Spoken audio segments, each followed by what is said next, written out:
Hello student, आज આપણે ધોરણ 12 કેમેસ્ટ્રીમાં ચેપ્ટર નંબર 9 ની અંદર સંયોજકતા બંધનવાદ સિદ્ધાંતની શરૂઆત કરીશું। સંયોજકતા બંધન સિદ્ધાંત એટલે એને ઇંગ્લિશમાં કહેવાશે વેલેન્સ બોન્ડ થિયરી, જેને શોર્ટમાં આપણે કહીશું વીબીટી। વેલેન્સ બોન્ડ થિયરી अथवा वेलेंस बॉन्ड थियरी बात करिए तो एनी शुरुआत केम करवामां अथवा तो केम एना विषे आपणे भणीए छीए एना विषेनी बात करिए तो सवर्ग संयोजनों में जे बंध बनवानी क्रियाओ छे, मतलब कि सवर्ग संयोजनों जे संकीर्ण संयोजनों बनावे छे एना विषेनी माहिती अथवा तेमनी खासियतो विषेनी माहिती सौथी पहेला वर्नर नामना वैज्ञानिके आपी हती। परंतु वर्नरे जे सिद्धांतो आप्या, जे आपणे शरूआतमां भण्या, ए सिद्धांतोमां अमुक मुद्दाओ साबित ना करी शक्यो वर्नर। ए हता के केम खाली सवर्ग संयोजनों ज आ प्रकारना बंध बनावी शके छे, एमनामां बंध दिशाकीय गुणधर्म धरावे छे के नथी, अथवा तो धरावे छे तो केम धरावे छे, एनी अंदर आपणे एम कहीए के केम ए चुंबकीय अने प्रकाशीय गुणधर्म धरावे छे, एनी माहिती वर्नरना सिद्धांतो द्वारा मळी ना शके। ए समजवा माटे बीजी घणी बधी थियरीओ लागू पड़वामां आवी, जेम के संयोजकता बंधनवाद सिद्धांत, जेने वीबीटी कहीए छे, स्फटिक क्षेत्र सिद्धांत मतलब के सीएफटी, लिगेंड क्षेत्र सिद्धांत मतलब एलएफटी અને आणवीय कक्षक सिद्धांत मतलब के एमओटी। आ बधा एना शॉर्ट फॉर्म तमने आपी दीधा छे, वीबीटी, सीएफटी, एलएफटी અને एमओटी। एमांथी आपणे हमणां आ चेप्टरनी अंदर बे थियरी भणवानी आवती हती, वीबीटी અને सीएफटी એટલે કે स्फटिक क्षेत्र सिद्धांत અને संयोजकता बंधन सिद्धांत। पण हमणां जे 30% सिलेबस घट पड़ी एनामां फक्त आपणे भणीशुं वीबीटी थियरी। वेलेंस बॉन्ड थियरीनी वात करीए तो आनी अंदर आपणे जे कक्षकोनी बात करीशुं, एटले कि जे धातु आयन छे ए धातु आयननी कई कक्षको भाग लेशे आ वेलेंस बॉन्ड थियरीमां, अथवा तो आम कहीए कि बंध बनाववा माटे कई कक्षको वपराय तो एनी अंदर N-1 डी कक्षक, NS कक्षक, NP कक्षक अथवा तो NS, NP અને ND आ प्रकारनी कक्षको भाग भजवे। हवे अहींया तमे जोई शको छो कि अहींया मैं डी कक्षक पहला लखी छे अने अहींया डी कक्षक पाछळ लखी छे। एनुं कारण कहीए, जो आपणे 21 થી 30 तत्वोनी वात करीए, एटले के प्रथम संक्रांति श्रेणी जे छे एना तत्वोनी वात करीए तो एनी अंदर तमारी पासे आवशे 3D, 4s, 4p। 3D અને 4s જે છે એ તો આપણે જાણીએ છીએ કે એની ઇલેક્ટ્રોન રચનામાં જ આવે છે।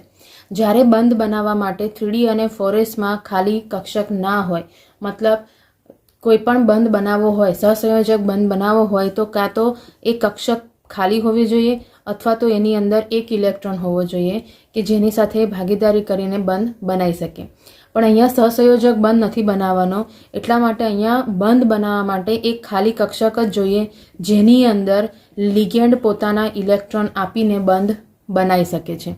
એટલે જ્યારે 3D અને 4s પાસે ખાલી કક્ષક ના હોય તો 4p કક્ષક આપણે ગણતરીમાં લઈ શકીએ છીએ। એનું કારણ કે 4 જે ક્વોન્ટમ નંબર છે, આ કક્ષક હોય એનાથી ચોથા નંબરનો જે ક્વોન્ટમ નંબર છે એનામાં રહેલી કક્ષકોની વાત કરીએ તો ત્યાં એની પાસે 4s, 4p, 4d અને 4f આટલી કક્ષકો છે। આ કક્ષકો પૈકી 4s તો ત્યાં ઓલરેડી કક્ષક હાજર છે જ, 4p પણ ત્યાં છે જ, પણ એ ઇલેક્ટ્રોન રચનામાં ભાગ નથી ભજવતી। તે વખતે જ્યારે લિગેન્ડ પોતાના ઇલેક્ટ્રોન આપવા તૈયાર હોય ત્યારે જો તત્વ પાસે, જે 21 થી 30ના તત્વ છે એની પાસે ઇલેક્ટ્રોન એન્ટર કરવા માટે ખાલી કક્ષક ના હશે તો એ કોની મદદ લેશે? 4p કક્ષકની। તો 4p પોતાની 3 કક્ષકો જે છે એ તત્વને આપી દેશે, એનામાંથી જેટલી એને વાપરવી હોય એટલી એ કક્ષક ત્યાં વાપરી શકશે। सपोज एवं थयुं कि 4p कक्षक पण वपराई गई तो एना पछी नेक्स्ट कोण आई गयुं? तो 4d कक्षक आव्युं। अहींया आ 4d कक्षक जे छे ए आ इलेक्ट्रॉन रचनामां थई जाय, ज्यां 4s, 4p અને 4d आ रीतनी कक्षको यूज थशे। तमारे आ चेप्टरमां जे भणवानुं छे ए कक्षकोमां आपणे जो ध्यान करीए तो ज्यारे तमे लिगेंड पोताना इलेक्ट्रॉन आपशे अने एनामां भाग भजवशे ते वखते 3d कक्षक અને 4s એ બંને છે ઓલરેડી, પણ 4p કક્ષક એ બહારથી લે છે। એના સિવાય 4p કક્ષક બી જે છે એ 4p કક્ષક આમ તો એની રચનામાં જ આવી ગઈ, પણ અહીંયા જ્યારે ડી કક્ષકની વાત કરીએ તો ડી કક્ષકના આધારે જેના સંકરણ બને છે એ સંકરણની અંદર જો ડી કક્ષક અંદરની વપરાય, બરાબર છે, ડી કક્ષક અંદરની વપરાય એટલે સપોઝ કે DS P2, D2sp3 આ પ્રકારના જે સંકરણ છે એ સંકરણ જે છે એને આંતરકક્ષીય સંકરણ કહે છે, કારણ કે એની અંદર જે ડી કક્ષક વપરાય છે એ ડી કક્ષક જે છે એ જેની ઇલેક્ટ્રોન રચના છે એની અંદરની માંથી જ વપરાયા છે, એટલે કે એની અંદરની ઓરિજિનલ ઇલેક્ટ્રોન રચનામાંથી જ વપરાયા છે. એને નીચું ભ્રમણ અથવા તો ભ્રમણ યુગ્મિત સંકીર્ણ પણ કહેવામાં આવે છે. આ એના અલગ અલગ પ્રકારના નામ છે. મેન આમાંથી તમને કોઈ પણ રીતે સવાલ પૂછી શકે છે, તો તમારે એનામાં ધ્યાન રાખવાનું ભ્રમણ યુગ્મિત સંકીર્ણ. એટલે જે સંકીર્ણ આ પ્રકારના સંકરણ ધરાવતું હોય એને આંતરકક્ષીય સંકરણ અથવા તો આંતરકક્ષીય સંકીર્ણ, નીચું ભ્રમણ સંકીર્ણ અથવા તો ભ્રમણ યુગ્મિત સંકીર્ણ કહેવામાં આવે છે.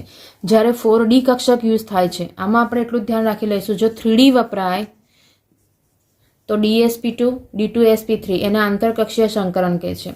જ્યારે પાછળનું 4D વપરાય ત્યારે sp3d, sp3d2 આ પ્રકારના જે સંકર્ણ છે એને બાહ્ય કક્ષીય સંકીર્ણ અથવા તો સંકરણ કહેવાશે. એનું ભ્રમણ કેવું છે? આના કરતાં ઊંધું, મતલબ ઊંચું ભ્રમણ છે, અને એને કહેવાશે ભ્રમણ મુક્ત સંકીર્ણ. એટલે તમને MCQમાં પૂછાય કે આંતરકક્ષીય સંકીર્ણ અથવા તો નીચું ભ્રમણ સંકીર્ણ કયા છે, તો DsP2 અને D2sp3. જ્યારે બાહ્ય કક્ષીય સંકીર્ણ અથવા તો ઊંચું ભ્રમણ સંકરણ કયા છે, તો sp3d અને sp3d2. આ જે છે એ તમારા આંતરકક્ષીય અને બાહ્ય કક્ષીય એટલે કે કયા પ્રકારની કક્ષક વપરાય છે એના આધારે એના આવી રીતે ભાગ પડે છે. હવે એની સિવાયના જે સંકરણ છે એ સંકરણની જો વાત કરીએ તો VBT થિયરીની અંદર કયા કયા શક્ય સંકીર્ણો બની શકે છે, તો એ સંકીર્ણોની વાત કરીએ તો જ્યારે કોઈનો પણ સવર્ગાંક 4 હોય, સવર્ગાંક 4 હોવાનો મતલબ શું થયો કે એની પાસે 4 લિગેન્ડ એ ઇલેક્ટ્રોન આપશે. ઇન શોર્ટ એવું કહેવાય કે 4 કક્ષકોમાં ઇલેક્ટ્રોન ભરાશે. તો જેમ કે NiCl4 કહીએ તો અહીંયા 4 એનો સવર્ગાંક કહેવાશે કોનો? નિકલનો. તે વખતે એના સંકરણનો પ્રકાર કયા કયા પ્રકારનો હોઈ શકે છે? તો 4 સવર્ગાંક હોય તો એ વખતે 2 પ્રકારના સંકરણ જોવા મળી જાય, એક sp3 અને એક dsp2. sp3 વખતનો જો એનો આકાર કહીએ આપણે સંકીર્ણોનો તો sp3 માટે આવી જશે સમચતુષ્ફલકીય આકાર, જ્યારે dsp2 માટે સમતલીય ચોરસ. તમારે ત્યાં લખવાનું આવશે કે કયા પ્રકારના આકાર ધરાવે છે, તો ત્યાં તમારે આ માહિતી આપવી પડે કે આ સંકરણ દીઠ આ એનો આકાર આવે. ત્યાં પણ તમને sp3 અને dsp2 સંકરણ દેખાય તો એનો પર્ટિક્યુલર તમને આકાર આવડવો જોઈએ. 5 હોય તો sp3d, એના માટે એક જ છે. એના માટેનો આકાર છે ત્રિકોણીય પિરામિડલ. આના આકાર આપણે આગળ જોઈ ચૂક્યા છે, ત્રિકોણીય દ્વિપિરામિડલ. જો 6 સવર્ગાંક હોય એટલે કે 6 હોય તો એના માટેના 2 તમને સંકરણ મળી ગયા છે. 4 માટેના 2, 5 માટેનો એક જ, અને 6 માટેના તમને 2 મળે છે, sp3d2 અને d2sp3. sp3d2 અને d2sp3 બંને માટે આકાર એક જ છે, એ છે અષ્ટફલકીય. જો 6 સવર્ગાંક હોય તો એનો એક લોતો જ આકાર છે, એ છે અષ્ટફલકીય. એટલે એ તમારે ડાયરેક્ટ યાદ રાખી લેવાનું. એટલે આ તમને માહિતી આપે છે કે સવર્ગાંકનો આંકડો, મતલબ કે તમારે સવર્ગાંક જો એવું યાદ ના આવે ને તો અહીંયા જોવાનું. જો અહીંયા 4 હોય, લિગેન્ડની સંખ્યા ટોટલ 4 હોય તો આ બેમાંથી કોઈ એક હશે. લિગેન્ડની સંખ્યા 5 હોય તો sp3d હશે, અને લિગેન્ડની સંખ્યા 6 હશે તો આ બેમાંથી કોઈ એક હશે, અને એના રિલેટેડ એનો આકાર આવી જાય. હવે આપણે એના સંકીર્ણને સંકરણની રચના કરવી હોય તો એ કેવી રીતે કરી શકાય એ આપણે જોઈએ. તો આપણે સ્ટેપ બાય સ્ટેપ સંકીર્ણો સમજીએ અને એની અંદર સંયોજકતા બંધનવાદ સમજીએ. એની પહેલાં આપણે 2 વસ્તુ યાદ રાખવી પડશે. એક છે પ્રબળ લિગેન્ડ અને નિર્બળ લિગેન્ડ કયા કયા આવે તે. પ્રબળ લિગેન્ડની જો વાત કરીએ છીએ તો CN, carbonyl CO, NH3, C2O4- oxalate, આ બધા પ્રબળ લિગેન્ડ કહેવાય. જ્યારે નિર્બળ લિગેન્ડ કોણ કહેવાશે? Cl-, Br-, I-, F minus H2O આ બધા નિર્બળ લિગેન્ડમાં ગણાય. આનો મતલબ એવું છે કે જ્યારે તમારી પાસે પ્રબળ લિગેન્ડ હોય તો એની અંદર કક્ષકોનું જો પ્રબળ લિગેન્ડ હોય તો ઇલેક્ટ્રોનનું યુગ્મીકરણ થશે અને જો નિર્બળ લિગેન્ડ હોય તો ઇલેક્ટ્રોનનું યુગ્મીકરણ થાય નહીં. આ બે મેન પોઈન્ટ તમારે યાદ રાખવાના છે કે જો પ્રબળ લિગેન્ડ હોય તો ઇલેક્ટ્રોનનું યુગ્મીકરણ થશે અને નિર્બળ લિગેન્ડ હોય તો ઇલેક્ટ્રોનનું યુગ્મીકરણ થાય નહીં. અને એ જે પોઈન્ટ છે એનો આપણે ક્યાં યુઝ કરીશું તો એના માટેની આપણે વાત કરી લઈએ. તો જ્યારે તમારી પાસે કોઈ સંકીર્ણ આવ્યો હોય અને તમારે એનું સંકરણ શોધવાનું હોય એના ઉપર તમને એનું સમજાવવા કે એનામાં સંયોજકતા બંધનવાદના આધારે એના ચુંબકીય વર્તુણિકની વાત કરો અથવા તો એનો સંકરણની વિસ્તાર સમજાવો. તો સપોઝ કે તમારી પાસે સંકીર્ણ છે CO NH3 જ્યારે તમારી પાસે આવું સંકીર્ણ હોય તો સૌથી પહેલાં જે કરવાનું છે એ વસ્તુ છે એની ઓક્સિડેશન અવસ્થા ગણવાની. ઓક્સિડેશન અવસ્થા ગણવાની હોય એટલે કોબાલ્ટની ઓક્સિડેશન અવસ્થા ગણીએ તો X પ્લસ NH3 0 બરાબર 3. તો X ઇઝ ઇક્વલ ટુ +3. તો અહીંયા કોબાલ્ટની ઓક્સિડેશન અવસ્થા કેટલી થઈ ગઈ? +3. તો તમારે એની થિયરી જ્યારે લખવાની થાય ત્યારે એ થિયરીમાં કેટલા પોઈન્ટ્સ લખવાના હું તમને અહીંયા બતાવી દઉં. તો તમારે એટલા જ પોઈન્ટ્સ ફોલો કરવાનું, એનાથી વધારે એક્સ્ટ્રા વસ્તુ લખવાની જરૂર નથી. તો ત્યાં તમારી થિયરીના કમ્પ્લીટ પૂરા માર્ક આવી જશે. CO NH3 6 + 3. બોર્ડમાં પણ પોઈન્ટ વાઇઝ જ લખીએ તો તમારે આટલું જ લખવાનું, એનાથી વધારે લખવાની જરૂર નથી. આનું જ્યારે તમારે કન્સિડર કરવાનું છે કે એની અંદર કયો એનો ચુંબકીય ગુણધર્મ છે, એની સંકરણ કેવી રીતે મળે છે, એ વસ્તુ જો કન્સિડર કરવી હોય તો આપણે એની ઓક્સિડેશન અવસ્થા ગણી કાઢીએ તો શું મળી ગયું આપણે? કોબાલ્ટ +3. એની જો કોબાલ્ટ +3 આયનની કક્ષકો જો કરીએ તો સૌથી પહેલાં એની ઇલેક્ટ્રોન રચના લખવાની. કોની લખીશું? કોબાલ્ટની લખીશું.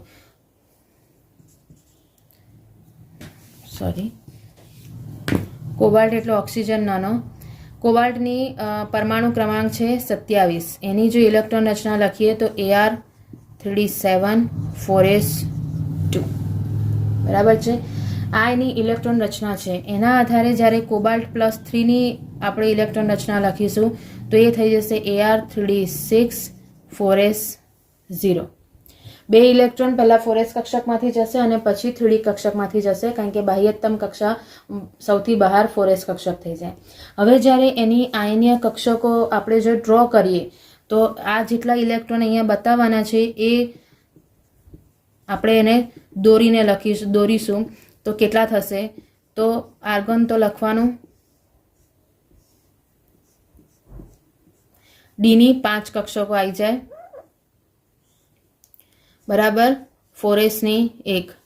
આ છે 3d કક્ષક, આ છે 4s કક્ષક. 3dમાં છે 6 ઇલેક્ટ્રોન.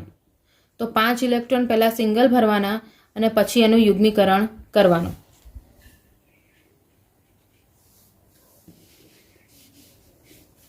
એક ઇલેક્ટ્રોન વધારે થઈ ગયો એટલે આપણે એને ફરીથી દોરી દઈએ. પહેલાં સિંગલ ઇલેક્ટ્રોન બતાવવાના 5 3d કક્ષકમાં.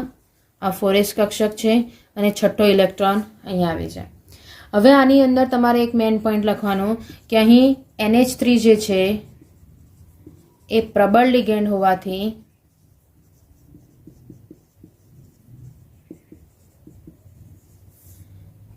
ડી કક્ષકના ઇલેક્ટ્રોનનું યુગ્મીકરણ થશે.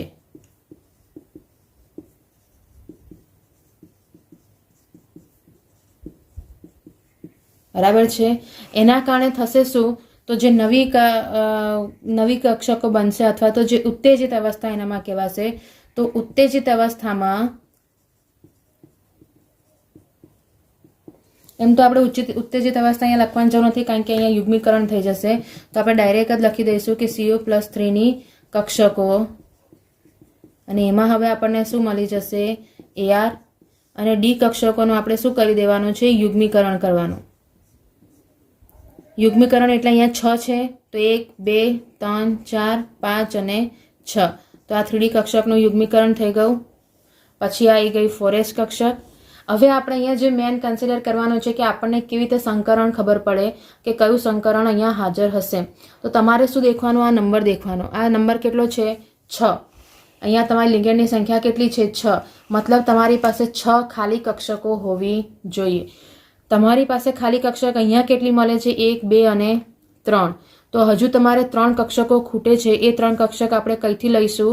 જેમ આપણે આગળ વાત કરી એ પ્રમાણે કે 4s અને 3d કક્ષક પાસે ઇલેક્ટ્રોન ખાલી કક્ષકો ના હોય તો 4p એની ખાલી કક્ષકો ત્યાં આપશે. અને એના આધારે હજી સંકરણ તૈયાર થયું, એ સંકરણ તમારું આ રીતે તૈયાર થઈ જશે. હવે સંકરણ તમે ગણો 1 અને 2 કઈ કક્ષક છે? D. તો નામ થઈ ગયું D2. એક S કક્ષક અને P ની કક્ષક કેટલી છે? 3. તો સંકરણ થઈ ગયું D2sp3 સંકરણ બને. બરાબર છે. આ જે કક્ષકો મળી છે એ કક્ષકોની અંદર 6 ઇલેક્ટ્રોન એટલે કે 6 કક્ષકોમાં લિગેન્ડ પોતાના ઇલેક્ટ્રોન આપશે. આને બહાર જ બતાવવાના એટલે આપણને ઇલેક્ટ્રોન ખબર પડે કે આ કોના છે. આ 6 કક્ષકો જે છે એ NH3ના ઇલેક્ટ્રોનથી ભરાઈ જશે. બરાબર. અને આપણને જે સંકરણ મળ્યું છે એને આપણે અહીંયા ફરીથી અલગથી લખી કાઢીએ તો એ સંકરણ તમને મળ્યું છે D2sp3 સંકરણ. ટોટલ 6 લિગેન્ડ છે એટલે અહીંયા 6 ટોટલ થાય. 3 ને 1 4 ને 5 ને 1 6. તમારે કોઈ ગોખવાની જરૂર નથી. તમારી પાસે અહીંયા જેટલી ખાલી કક્ષકો મળે છે એ જ રીતે એનું નામકરણ કરી દેવાનું. તો અહીંયા તમે જોઈ શકો છો કે આવી રીતે તમને 6 મળી જાય. તમારે ડાયરેક્ટ આનામાં તીર બતાવી દેવું છે તો ડાયરેક્ટ પણ બતાવી શકો છો કે અહીંયા NH3 ભરાઈ ગયા અને ડબલ ઇલેક્ટ્રોન ના લખો તો પણ ચાલે. આ જે વસ્તુ મળી છે એ આપણને અહીંયા સંકરણ મળી ગયું. આ જે સંકરણ મળ્યું છે એ સંકરણ આપણે જાણીએ છીએ એ પ્રમાણે હમણાં જ કીધું હતું કે આ સંકરણ જે છે એમાં D કક્ષક કઈ વપરાય છે? 3D કક્ષક વપરાય છે. તો ત્યાં અહીં લખી કાઢવાનું. અહીં D2sp3 સંકરણ જે છે સંકરણ આંતરિક કક્ષીય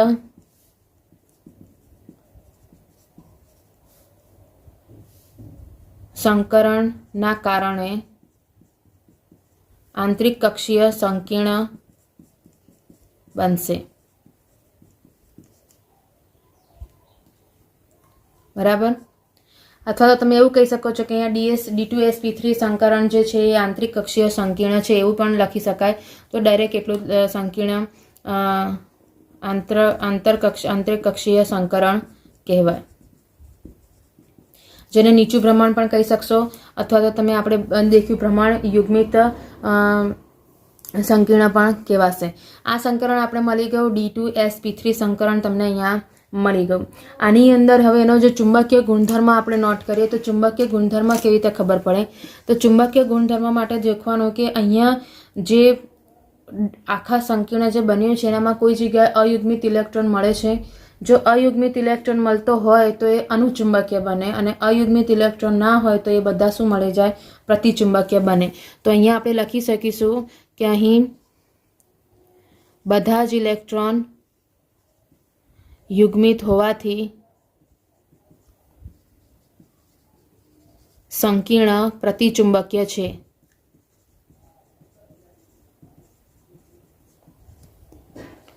તેથી તેની ચુંબકીય ચાક માત્રા પણ તમે અહીંયા કાઉન્ટ કરી શકો છો. એની ચુંબકીય ચાક માત્રા શું થઈ જશે? જ્યારે કોઈ પણ પ્રતિચુંબકીય સંયોજન બને છે ત્યારે એની ચુંબકીય ચાક માત્રા μ=0 બોર મેગ્નેટ્રોન થઈ જાય. ક્લિયર છે? આટલી જ માહિતી તમે લખશો તો તમારી થિયરી ત્યાં કમ્પ્લીટ થઈ જાય. સંકીર્ણનો પહેલાં ઇલેક્ટ્રોન રચના લખવાની, પછી જે એનો ઓક્સિડેશન આ કયો છે એના આધારે ઇલેક્ટ્રોન રચનામાં એટલા ઇલેક્ટ્રોન ઓછા કરી દેવાના, પછી એની ઇલેક્ટ્રોન રચના ડ્રો કરી દો. જો પ્રબળ લિગેન્ડ હોય તો D કક્ષકોના ઇલેક્ટ્રોનનું યુગ્મીકરણ કરવાનું અને જો નિર્બળ લિગેન્ડ હોય તો એનું યુગ્મીકરણ કરવાનું નહીં. ઘણીવાર યુગ્મીકરણ કરતાં પણ તમને અયુગ્મિત ઇલેક્ટ્રોન મળી શકે છે એટલે એવી રીતે તમારે એને ધ્યાન રાખવાનું. પછી તમારે સંકરણ બતાવી દેવાનું કે કયા પ્રકારનું છે. મોટાભાગે અષ્ટફલકીય અને સમચતુષ્ફલકીયના ખાલી 4 સવર્ગાંક માટે અને 6 સવર્ગાંક માટે તમને આવી રીતે આંતરકક્ષીય અને બાહ્ય કક્ષીય વસ્તુ મળશે. અને બોર મેગ્નેટ્રોનની વેલ્યુ તમે કાઉન્ટ કરી શકો છો √n × n+2 ના આધારે તો એ કિંમત તમારે મૂકી દેવાની અને અનુચુંબકીય થશે કે પ્રતિચુંબકીય થશે એ તમારે શોધી લેવાનું. એવું બીજું ઉદાહરણ હવે આપણે ઝડપથી લઈ શકીએ છીએ, કારણ કે આ ડિટેલ તમને સમજ પડી ગઈ છે કે કેટલી વસ્તુ તમારે એનામાં લખવાની હોય, તો એના આધારે તમે એને કન્સિડર કરી શકો છો. બીજું ઉદાહરણ જો લઈએ, COF6-3. તો અહીંયા એની ઓક્સિડેશન અવસ્થા ગણીએ તો x = 6 - 1 = -3. તો x = +3. બરાબર છે. તો અહીંયા ફરીથી કોબાલ્ટની ઇલેક્ટ્રોન રચના જો લખું તો Ar 3d7 4s2 cobalt +3 argon 3d6 4s0. Cobalt +3ની કક્ષકોની આપણે ડ્રો કરીએ તો તમને શું મળી જશે? આર્ગોન 6 3d અને 4s 1 2 3 4 5 અને આ 6. બરાબર. હંમેશા પહેલાં સિંગલ લખીએ અને પછી એનું યુગ્મીકરણ બતાવવાનું ટોટલ કાઉન્ટના આધારે. અહીંયા આપણે લખીશું કે અહીં F- એ નિર્બળ લિગેન્ડ છે, એટલે અહીંયા ડી કક્ષકોનું યુગ્મીકરણ થાય, એટલે ડી કક્ષકોના ઇલેક્ટ્રોનનું યુગ્મીકરણ થાય નહીં, હોવાથી ડી કક્ષકના ઇલેક્ટ્રોનનું યુગ્મીકરણ ન થાય. તો આ કક્ષકો એવી ને એવી જ રહેશે, એનામાં કોઈ ચેન્જ નહીં આવે. તો CO+3ની કક્ષકો જે મળશે હવે એ કક્ષકોની અંદર આપણે એનું સંકરણ લાવવા માટે જેટલી જરૂરી કક્ષકો છે એ કક્ષકો એના પછીની જે કક્ષકો છે એની પાસેથી ખાલી કક્ષક લેવી પડશે. જેમ કે અહીંયા 3d અને 4s છે. હવે મારે અહીંયા જોઈએ છે 6, કારણ કે શું છે, સૂત્ર COF6 છે. તો 6 લિગેન્ડ માટે મારે જગ્યા કરવાની, તો એક તો 4p ની 3 આવી ગઈ, તો પણ હજુ આપણી પાસે કેટલી થઈ? 1 2 3 અને 4. તો હવે ક્યાંથી લેવાની? તો છેલ્લે આવી જશે 4d. 4dની જે 5 કક્ષકો છે, પેટા કક્ષકો, એનામાં હવે આ સંકરણ તૈયાર થશે. અહીંયા સંકરણ તમારે 6નું જ તૈયાર કરવાનું, એટલે ધ્યાન રાખવાનું કે એના સિવાયની એક્સ્ટ્રા આપણે કન્સિડર કરવાની નહીં. તો એક કક્ષક જે આવી છે એ કક્ષક કોની આવી? એક એસની આવી, 3 પીની કક્ષકો આવી અને 2ની ડી કક્ષક આવી. તો સંકરણ શું બની ગયું? sp3d2. આ જે સંકરણ આવ્યું છે એ સંકરણ તમારું કયું હશે? અહીં બાહ્ય કક્ષીય સંકીર્ણ બનશે. બરાબર. એનું કારણ દેખાય જ છે, અહીંયા 4d કક્ષક યુઝ થઈ છે. 4d કક્ષક યુઝ થાય એટલે બાહ્ય સંકીર્ણ થઈ જાય. આની અંદર હવે શું જોડાઈ જશે? બધી જગ્યાએ F જોડાઈ જશે. 6 જગ્યાએ તમારો F જોડાશે, એટલે કે આ લિગેન્ડ અહીંયા જોડાઈ ગયો. આની અંદર તમે જોઈ શકો છો અયુગ્મિત ઇલેક્ટ્રોનની સંખ્યા, અયુગ્મિત ઇલેક્ટ્રોનની સંખ્યા આનાથી નીચે જ લખતું જવાનું. બરાબર. કેટલાય છે? 4. તો એના આધારે તમારે એની કાઉન્ટ કરવી પડે આ સૂત્રના આધારે, n × n+2. એના માટેની તમે જ્યારે કિંમત ગણશો તો 4 માટે તમારી પાસે કિંમત આવી જશે 4.90 બોર મેગ્નેટોન. અને અયુગ્મિત ઇલેક્ટ્રોન છે એટલા માટે એને શું કહેવાશે? અનુચુંબકીય ગુણધર્મ ધરાવે છે એવું કહેવાય. તમારે ખાલી ધ્યાન રાખવાનું છે કે આની અંદર પર્ટિક્યુલર અયુગ્મિત ઇલેક્ટ્રોન છે કે યુગ્મિત ઇલેક્ટ્રોન છે એ આપણને સમજ પડવી જોઈએ અને એનું સંકીર્ણ બનાવતા આવડવું જોઈએ. આટલી વસ્તુ તમે કરી શકો તો તમે કોઈ પણ આવા સંકીર્ણ આપ્યા હોય એનો જવાબ તમે મેળવી શકો છો. આનામાં એવા તમારી પાસે નિકલ માટે પણ આવી જાય છે.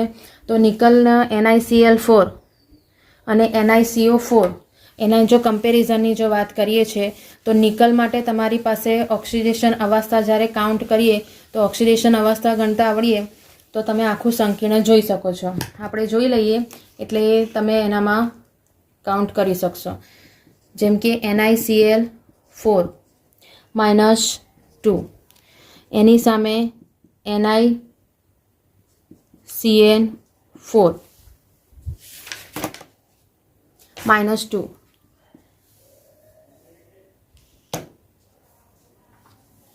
બરાબર છે. એ બંનેની આપણે કમ્પેરિઝન સાથે જોઈ લઈએ એટલે તમને આઈડિયા આવી જશે કે બંનેમાં શું ડિફરન્સ થાય છે. એકમાં નિર્બળ લિગેન્ડ છે અને એકમાં પ્રબળ લિગેન્ડ છે.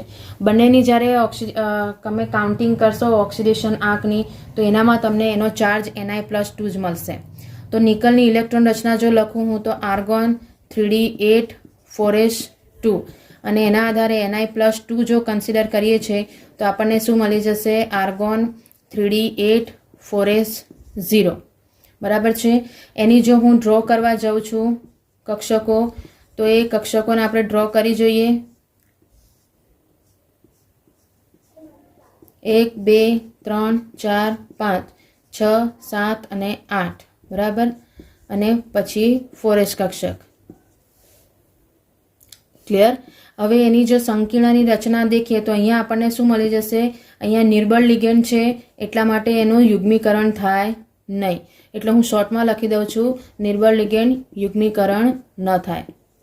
બરાબર છે.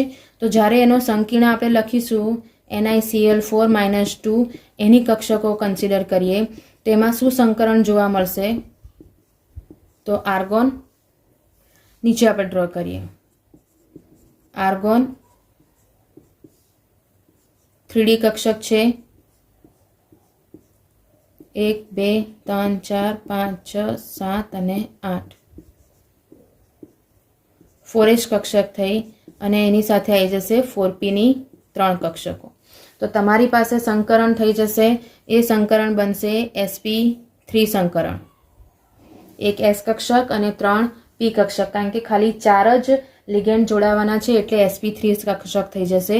અહીંયા 2 અયુગ્મિત ઇલેક્ટ્રોન છે. અયુગ્મિત ઇલેક્ટ્રોનની સંખ્યા બરાબર 2. એટલે જ્યારે તમે એની કિંમત ગણશો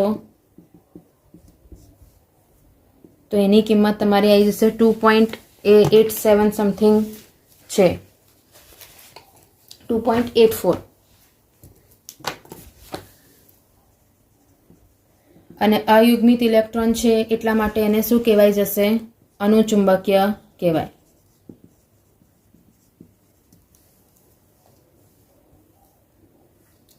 હવે આ જે છે એ આંતરકક્ષીય કે બાહ્ય કક્ષીય કે અહીંયા કન્સિડર કરવાની જરૂર નથી, કારણ કે અહીંયા ડી કક્ષકની વાત નથી. પણ જો તમને ડી કક્ષકના સંદર્ભમાં પૂછે છે તો તમારે ત્યાં એ ધ્યાન વસ્તુ રાખવાની. હવે એવું જ જો NiCl4 માટે કરીશું તો આગળની બંને વસ્તુ સેમ આવશે. 3d8 4s2. Ni+2 માટે કરીશું તો આ બંને વસ્તુમાં D4s કક્ષકમાંથી ઇલેક્ટ્રોન જતા રહેશે એટલે Ni+2 થઈ જશે. એની કક્ષકો ડ્રો કરીએ તો 3d5 પેટા કક્ષક 1 2 3 4 5 6 7 અને 8. આ 3d કક્ષક અને 4s ખાલી. જ્યારે એનું સંકીર્ણ જોઈશું તો અહીંયા Cn- જે છે એ પ્રબળ લિગેન્ડ છે અને પ્રબળ લિગેન્ડ હોય એટલે એનું શું થઈ જાય? યુગ્મીકરણ થાય. અને યુગ્મીકરણ થાય તો આ જે 2 સિંગલ ઇલેક્ટ્રોન બાકી રહ્યા એ બંને ભેગા થઈ જશે અને જ્યારે સંકીર્ણ બનશે તો એની કક્ષકો તમને કંઈક આવી રીતે મળશે.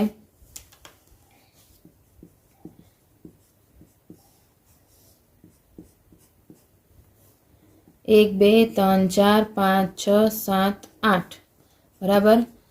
SP આપણે જોઈએ છે કેટલી? 4 ખાલી કક્ષકો, 4 કક્ષકો જોઈએ છે.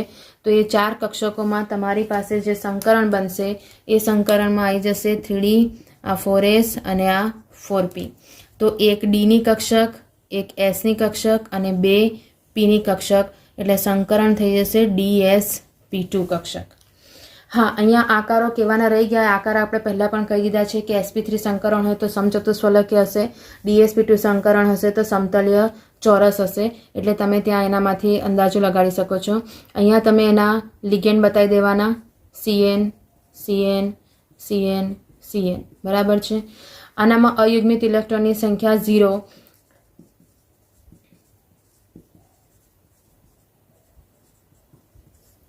એટલે એનામાં મ્યુની કિંમત પણ 0 મેગ્નેટોન, બોર મેગ્નેટોન, અને એને શું કહેવાશે? પ્રતિચુંબકીય. સીધી સિમ્પલ સા સંકીર્ણો છે, તમને ખાલી આઈડિયા હોવી જોઈએ પ્રબળ લિગેન્ડ કોણ છે, નિર્બળ લિગેન્ડ કોણ છે, ઇલેક્ટ્રોન રચના આવડવી જોઈએ 21 થી 30ના તત્વોની, અને એનામાંથી તમને આ રીતના સંકીર્ણ પૂછાય તો તમે એનામાંથી જવાબ આપી શકો છો. એવી જ રીતે જ્યારે સાદું સિમ્પલ જો NiCO4 હોય તો NiCO4 થાય, એની અંદર પણ ઇલેક્ટ્રોન રચના છે જ નથી. એનામાં ન્યુક્લિયલ જે છે એ શૂન્ય ઓક્સિડેશન અવસ્થા ધરાવે છે, અને શૂન્ય ઓક્સિડેશન અવસ્થા ધરાવે છે તો એનામાં ઉત્તેજિત અવસ્થા મળે. ઉત્તેજિત અવસ્થા મળે એનો મતલબ શું થઈ જાય કે સપોઝ આનામાંથી સમજીએ તો અહીંયા 4s ના 2 ઇલેક્ટ્રોન છે, કારણ કે એની ઓક્સિડેશનાંક Ni0 થાય, મતલબ એના ઉપર કોઈ ઇલેક્ટ્રોન જતા નથી. NiCO4ની અંદર કોઈ પણ ઇલેક્ટ્રોન જતા નથી, એટલે અહીંયા 4s પાસે 2 ઇલેક્ટ્રોન રહે છે. તો એ બંને ઇલેક્ટ્રોન જે છે એ ઉત્તેજિત અવસ્થામાં અહીંયા ટ્રાન્સફર થઈ જાય, જેથી સંકરણ શું બની જશે sp3.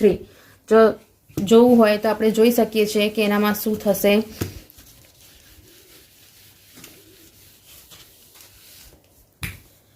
જો તમને આપ્યું હોય NiCO4 બરાબર છે, આ આપ્યું હોય તો એની અંદર નિકલની ઓક્સિડેશન અવસ્થા એનામાં કોઈ ચેન્જ નથી થતો. એનું કારણ છે 3d8 4s2, કારણ કે અહીંયા x4 0 0 તો x શું થઈ ગયું 0, એટલે ઓક્સિડેશન આંક અહીંયા કેટલી મળે છે 0 મળે છે, એટલે આમાં કોઈ ચેન્જ નથી થતો. તો જ્યારે ડાયરેક્ટ લિગેન્ડ જોડાયો તો લિગેન્ડને જોડાવા માટે જે ઇલેક્ટ્રોન રચના જોઈએ, ખાલી કક્ષકો જોઈએ, એ ખાલી કક્ષકો લાવવા માટે 4sમાંથી એ 2 ઇલેક્ટ્રોન 3d કક્ષકમાં ટ્રાન્સફર થઈ જશે. આ 4sના 2 ઇલેક્ટ્રોન જે હતા એ 4sના 2 ઇલેક્ટ્રોન અહીંયા શિફ્ટ થઈ જશે, એક ઇલેક્ટ્રોન અહીંયા અને બીજો ઇલેક્ટ્રોન અહીંયા. એટલે નવી રચનામાં તમને આવી રીતના મળશે કે અહીંયા ડી કક્ષક સંપૂર્ણ ભરાયેલી જશે, એસ કક્ષક ખાલી થશે, અને પી કક્ષકના 3 આપણને મળી જશે બંધ બનાવવા માટે. તો સંકરણ અહીંયા શું થઈ ગયું sp3 સંકરણ. આની અંદર એક પણ અયુગ્મિત ઇલેક્ટ્રોન નથી, એટલે અયુગ્મિત ઇલેક્ટ્રોનની સંખ્યા કેટલી થઈ ગઈ 0 થઈ. તો બોર મેગ્નેટ્રોનની વેલ્યુ પણ એટલે કે ચુંબકીય ચાકમાત્રા પણ 0 થઈ ગઈ, અને એના પછી આને શું કહેવાશે પ્રતિચુંબકીય. એટલે નિકલના તમારી પાસે ત્રણ સંયોજનો આપણે જોઈ લીધા, એકમાં પ્રબળ લિગેન્ડ, એકમાં નિર્બળ લિગેન્ડ અને એકમાં તટસ્થ લિગેન્ડના કારણે એનામાં કોઈ ચેન્જ નથી થતો, પણ આ એની શું કહેવાશે ઉત્તેજિત અવસ્થા કહેવાય. એ ઉત્તેજિત અવસ્થામાં એ 4sના 2 ઇલેક્ટ્રોન 3d કક્ષકને આપી દે છે અને સંકરણ તૈયાર કરે છે, અને આવી રીતે એ તૈયાર થઈ જશે. આની અંદર આમ જો જોવા જઈએ તો આ બધા જે સંકરણ મળે છે એનામાં ઘણા તમને અપવાદો પણ આપ્યા છે.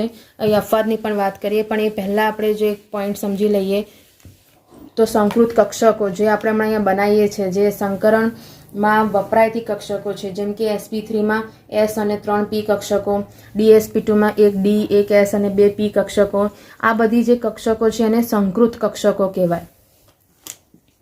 કઈ કક્ષકો? સંકૃત કક્ષકો. સંકૃત કક્ષકો હકીકતમાં અસ્તિત્વ ધરાવતી નથી. એ ખાલી એક રીતનું આમ જોવા જઈએ છે તો સંકરણ બનાવવા માટે જે પરમાણ્વીય કક્ષકો વપરાય એના માટેના તરંગ સમીકરણનું એક ગાણિતિક કૌશલ્ય છે. એટલે કે એક રીતની આપણને સમજવા માટે એ કક્ષકોને આપણે રિપ્રેઝેન્ટ કરીએ છીએ અને એનામાંથી એવી રીતે સંકરણ તૈયાર કરીએ છીએ. એટલે સંકૃત કક્ષકો આમ તમને કોઈ જગ્યા મળે નહીં. હવે જે અપવાદો તમને આપ્યા છે એ અપવાદોની જો વાત કરી લઈએ તો એક છે કોબાલ્ટ અને ઓક્ઝેલેટનું સંયોજન, જેની અંદર સામાન્ય સિમ્પલ લેવા જઈએ તો ઓક્ઝેલેટ દ્વિદંતીય લિગેન્ડ છે, મતલબ એ 2 ઇલેક્ટ્રોન આપે. એટલે અહીંયા આપણે કાઉન્ટ કરવાનો છે કે એનો સવર્ગાંક કેટલો થયો હશે. એનો સવર્ગાંક થયો છે 6, બરાબર છે, કારણ કે ઓક્ઝેલેટ દ્વિદંતીય લિગેન્ડ છે એટલે એનો સવર્ગાંક 6 થયો છે. તો એના માટેની જ્યારે ઓક્સિડેશન અવસ્થા ગણીશું તો x C2O4 માટે -2 બરાબર -3, તો x શું થઈ જશે +3. એના માટે જ્યારે કોબાલ્ટ+3, હવે હું ડાયરેક્ટ લખું છું એની ઇલેક્ટ્રોન રચના નથી લખતી, આપણને યાદ જ છે, આપણે 2 સમીકરણમાં જોઈ ચૂક્યા છે. તો જ્યારે એની સંકૃત કક્ષકો માટેની આપણે ડ્રો કરીશું તો 3D અને 4s. પ્રબળ લિગેન્ડ છે ઓક્ઝેલેટ, અને પ્રબળ લિગેન્ડ હોય તો એનું શું થઈ જશે, યુગ્મીકરણ થઈ જાય, એટલે 6 ઇલેક્ટ્રોન અહીંયા આવી જશે અને એના આધારે તમારી પાસે 6 ઓક્ઝેલેટ 3 ઓક્ઝેલેટ, પણ એનામાં ઇલેક્ટ્રોનની સંખ્યા તમને કેટલી મળશે, 6 મળે છે. એટલા માટે સંકરણ આ પ્રકારનું બની જશે અને એ સંકરણ બનશે D2sp3. બરાબર છે. આમ જોવા જાવ તો 2 ની અંદર 1 ઓક્ઝેલેટ આવે, બરાબર. એટલા માટે 2 કક્ષકોમાં 1 ઓક્ઝેલેટના 2 ઇલેક્ટ્રોન આવશે, એટલા માટે એની અંદર દ્વિદંતીય લિગેન્ડ કહી શકાય છે. એટલે એનામાં ઇલેક્ટ્રોન આપવાની ક્ષમતા વધારે છે. આ જે પરિસ્થિતિ છે એ પરિસ્થિતિમાં અને અપવાદ એટલા માટે કન્સિડર કર્યું કે જે દ્વિદંતીય લિગેન્ડ છે એની અંદર ધ્યાન રાખવાનું કે ઇલેક્ટ્રોન 2 આપશે. એક EDTA જોડાયું હોય તો એ 6 ઇલેક્ટ્રોન આપે, એટલે એના આધારે ધ્યાન રાખવાનું છે કે તમારે કેટલા ખાના જોઈએ, જેટલા ઇલેક્ટ્રોન હશે એટલા ખાના જોઈએ, એટલે એના આધારે તમારે એનો કન્સિડર કરવાનું. એવી રીતનું બીજું અપવાદ જે છે એ છે MnCl6-3. તો અહીંયા તમે જોઈ શકો છો આ શું બની જશે, પ્રતિચુંબકીય બની જાય, કારણ કે એની પાસે એક પણ અયુગ્મિત ઇલેક્ટ્રોન નથી. જ્યારે MnCl6ની વાત કરીએ છીએ તો MnCl6 આની જો ઓક્સિડેશન અવસ્થા ગણું તો x + 6 - 1 = -3. તો x બરાબર શું થઈ જશે, ફરીથી +3. Mn એટલે 25. 25માંથી તમારે 3 ઇલેક્ટ્રોન કટ કરવાના છે. તો એની ઇલેક્ટ્રોન રચના જો લખું 4s2 3d 5. Mn ની ઇલેક્ટ્રોન રચના આ છે. જો Mn+2ની ઇલેક્ટ્રોન રચના લખીએ તો 2 ઇલેક્ટ્રોન જતા રહ્યા, એટલે શું રહ્યું, 3d 5 4s 0. આની જો કક્ષકોને આપણે ડ્રો કરીએ અને એનું જો સંકીર્ણ જો ડાયરેક્ટ મેળવું કે MnCl6-3ની કક્ષકો આપણે જો ડ્રો કરીએ તો એ કક્ષકો તમને કેવી રીતે મળશે, કયો પ્રકારનું સંકરણ મળશે, તો એ સંકરણ આપણે જોઈએ તો અહીંયા 5 કક્ષકોમાં સિંગલ ઇલેક્ટ્રોન છે. પ્રોબ્લેમ એવી છે કે Cl- જે છે એ નિર્બળ લિગેન્ડ છે, અને નિર્બળ લિગેન્ડ છે એટલે એનું યુગ્મીકરણ થાય નહીં. તો હવે જે એને કક્ષકો જોઈએ છે કેટલી, 6, એ 6 કક્ષકો એને કઈથી લાવવી પડે, અલગથી લાવવી પડે, બરાબર છે. સોરી, અહીંયા Mn+3 થયું છે ને એટલે 4 આવશે, 4 ઇલેક્ટ્રોન, બરાબર છે. હવે આપણને એમ થાય કે અહીંયા કયું સંકરણ થશે, કારણ કે અહીંયા તો એને જોઈશે 6 કક્ષકો. 6 કક્ષકોમાં તમારે 6 ઇલેક્ટ્રોન એન્ટર કરવાના છે. તો પહેલાં તો સોરી ડાયરેક્ટ પી કઈ લખી, ડી નહીં લખાય, પી આવે પહેલાં, પછી ડી કક્ષક આવશે. એનું કારણ, સંકરણ જ્યારે બનાવવાનું હોય તો એના માટેના સંકરણ ફિક્સ છે કે sp3d2 કે D2sp3, 6 માટે આ તમારી પાસે ફિક્સ છે. એ ફિક્સમાંથી અહીંયા તમારે દેખવાનું છે કે અહીંયા શું થાય છે. તો આનામાં અયુગ્મિત ઇલેક્ટ્રોનની સંખ્યા તમને 4 મળે છે. નિર્બળ લિગેન્ડ છે એટલે એનું યુગ્મીકરણ થવાનું નથી. મારે 6 લિગેન્ડ માટે ખાલી કક્ષક 6 જોઈએ, તો એ 6 લિગેન્ડ મારા અહીંયા જોડાશે, એક S, 3 P અને 2 D કક્ષક, એટલે સંકરણ થશે મારું sp3d2 સંકરણ. તમને એમ થાય કે અહીંયા જ્યાંથી ખાલી મળે છે ત્યાંથી હમણાં સુધીના બધા સંકરણ આપણે એવી રીતે બનાવ્યા કે જે પહેલી ખાલી કક્ષક મળતી હતી ત્યાંથી લઈને આપણે ટોટલ કાઉન્ટ કરતા હતા, 4 તો 4, 6 તો 6, પણ અહીંયા આપણે અહીંયા ડી કક્ષક એક ખાલી રહેવા દઈએ છીએ, એટલા માટે આ એક અપવાદ છે જેની અંદર એક ખાલી કક્ષક રહી ગઈ છે, જેનામાં કોઈ પણ પ્રકારનો બંધ બનતો નથી. આ જે સંકરણ બને છે એ sp3d2 પ્રકારનું સંકરણ થયું. અયુગ્મિત ઇલેક્ટ્રોનની સંખ્યા 4 થઈ, એટલે એને શું કહેવાશે, અનુચુંબકીય કહેવાશે. એના ચુંબકીય ચાક માત્રાની વેલ્યુ 4.90 મેગ્નેટોન આવી જશે, બોર મેગ્નેટોન આવી જશે. પણ અફવાદ ધ્યાન રાખવાનું કે અહીંયા એક ડી કક્ષક જે છે એ ખાલી રહેશે, એનામાં ના તો કોઈ ઇલેક્ટ્રોન છે ના એ બંધ બનાવવામાં ભાગ ભજવે છે. એટલે આ એક વસ્તુ ધ્યાન રાખવાની. એની સામે જ્યારે જો તમારી પાસે પ્રબળ લિગેન્ડ હોય, એમએનની જ જો કોઈ એવું ઘટક લઈએ કે એનામાં જો પ્રબળ લિગેન્ડ હોય તો એનું શું થાય? આ બે એક અપવાદ છે. એ અપવાદમાં આને પણ એક અપવાદ જ કન્સિડર કરવાનો. એ છે MnCN6-3. ફરીથી આની ઓક્સિડેશન અવસ્થા ગણીશું તો એ આપણને મળી જશે X +3. તો સેમ વસ્તુ થઈ. Mn+3 આવ્યું, Mn+3 આવ્યું એટલે Ar 3d4 4s0. જ્યારે આનું સંકીર્ણ બનવાની વાત આવી તે વખતે પ્રબળ લિગેન્ડ હોવાથી એનું યુગ્મીકરણ થઈ શકશે. પણ પ્રશ્ન ફરીથી એ જ આવે છે કે ડી કક્ષકની અંદર 4 ઇલેક્ટ્રોન હોય તો યુગ્મીકરણ કરો તો કેવી રીતે યુગ્મીકરણ થાય? જ્યારે આનું યુગ્મીકરણ થાય છે તો એનું યુગ્મીકરણ આ રીતે થશે. એનું કારણ તમને કહું કે અહીંયા જે સંકરણ તૈયાર થાય છે એ સંકરણ તૈયાર થશે D2sp3 પ્રકારનું. કારણ કે 2 ડી કક્ષક, એક એસ કક્ષક અને 2 પી કક્ષકો. એટલે આને એવું કહી શકીએ છીએ કે જે જરૂર પડતી કક્ષકો હોય ને, જેટલી કક્ષકોની જરૂર છે એ કક્ષકોના આધારે એમનું યુગ્મીકરણ થાય. જરૂર પડતી કક્ષકોના આધારે યુગ્મીકરણ થાય. આ એનો અપવાદ છે. એટલા માટે ભલે પ્રબળ લિગેન્ડ છે તેમ છતાં પણ આ અનુચુંબકીય બનશે. અને એનું કારણ છે એની પાસે અયુગ્મિત ઇલેક્ટ્રોનની સંખ્યા કેટલી થઈ ગઈ? 2 થઈ. અને એટલા માટે એ વેલ્યુ આપશે 2.87 બોર મેગ્નેટો. સમજ પડી? આ એક એવું છે. આ અને MnCl6 અને MnCN6 એ બંને જે છે એ તમારા અપવાદ રૂપે અહીંયા મળી જાય છે. આની અંદર સંકરણ તમને ફરીથી દેખાય છે. જો D2sp3 આવ્યું છે તો એ આંતરકક્ષીય સંકીર્ણ બનાવે છે. જ્યારે બાહ્ય કક્ષ આવે એટલે sp3d2 આવે તો એ બાહ્ય કક્ષીય સંકીર્ણ બનાવે. તમને કોઈનું પણ જો સામાન્ય સિમ્પલ એવું કે સામાન્ય ગણતરી કરીને આપી દો અથવા તો એની અનુચુંબકીય છે કે પ્રતિચુંબકીય છે એવું ગણવા કે તો તમારે ખાલી સીધું સિમ્પલ અહીંયા ઓક્સિડેશન આંક મૂકી અને આવી રીતે ડી કક્ષકો ડ્રો કરી દેવાની. તમને આઈડિયા આવી જશે કે એનામાં અયુગ્મિત ઇલેક્ટ્રોન મળે છે કે નથી મળતા. કોઈ પણ સંકીર્ણની અંદર તમને જો આવી રીતે ડી કક્ષકો બનાવતા આવડી ગઈ તો સંકરણ પણ આવડી જશે, પ્લસ અનુચુંબકીય છે કે પ્રતિચુંબકીય છે એ પણ તમે જાણી શકશો. છેલ્લો પોઈન્ટ આનામાં લઈ લઈએ. સંયોજકતા બંધનવાદ સિદ્ધાંતની પણ મર્યાદાઓ મળી અને એના પછી એના નવા સિદ્ધાંતો શોધવાની જરૂર પડી. પણ એ સિદ્ધાંત હમણાં આપણે નથી કન્સિડર કરવાનો એટલે આપણે એની ખાલી મર્યાદાઓ જોઈ લઈએ.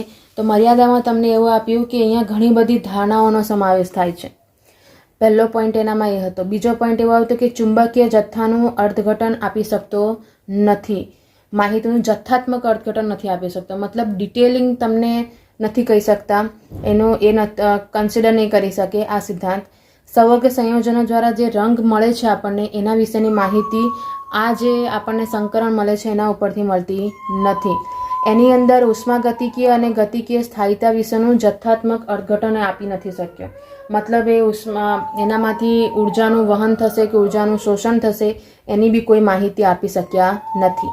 અને છેલ્લું એનામાં બીજા 2 પોઈન્ટ છે કે જો 4 સવર્ગ સંકીર્ણોના સમચતુષ્ફલકી અને સમતલીય સમચોરસ બંધાણો વિશે બી કોઈ ચોક્કસ પ્રાકકથન કરી શક્યો નથી.